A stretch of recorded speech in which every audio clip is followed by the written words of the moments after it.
incarcerated former Prime Minister of Pakistan Imran Khan has said the Trump administration's engagement directly with Pakistan Army Chief Asim Munir clearly demonstrates where the power lies in Pakistan.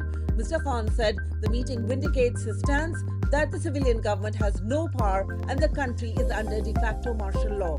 Quote, Pakistan does not have a hybrid system, rather a brutal martial law, a complete dictatorship. A clear manifestation of this was President Trump choosing to meet Asim Munir instead of Shehbaz Sharif or Zardari because he knows that Asim Munir holds all the power. That is also why I have always said that negotiations should be with the ones who hold power, unquote.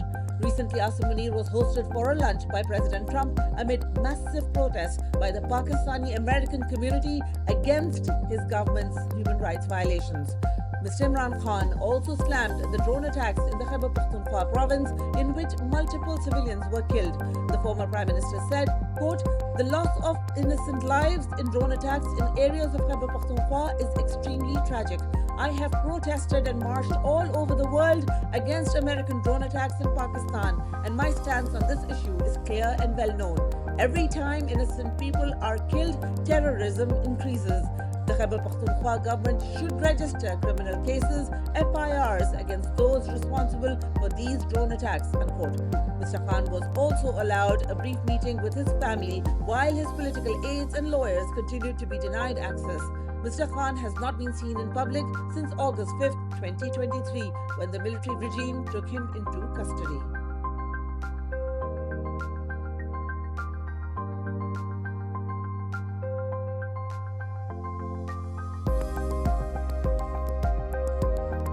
Testifying before the Tom Lantos Human Rights Commission of the US Congress on Tuesday, exiled Pakistani journalist Ahmad Noorani detailed how he and his family were targeted after he exposed corruption and nepotism involving Pakistan's current army chief and de facto ruler General Asim Munir and his predecessor General Qamar Javed Bajwa. His testimony was part of a major congressional hearing on transnational repression, which focused on how authoritarian regimes target US citizens, residents and their families for exercising their right to free speech and expression.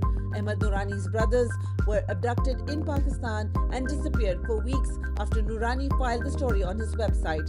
Describing the current regime in Pakistan, Noorani called it a quote, a criminal cartel in uniform, a mafia wrapped in a flag, operating with total impunity, unquote. He presented harrowing details of the Islamabad massacre on November 26, in which unarmed pro-democracy protesters were allegedly killed in cold blood by state forces. Noorani spoke of the targeted killing of Pakistan's most prominent investigative journalist Arshad Sharif and ongoing harassment of exiled journalists by Pakistan's military establishment. The testimony shed light on the growing pattern of intimidation, violence and censorship employed by the Pakistani military regime against dissenters even beyond its borders.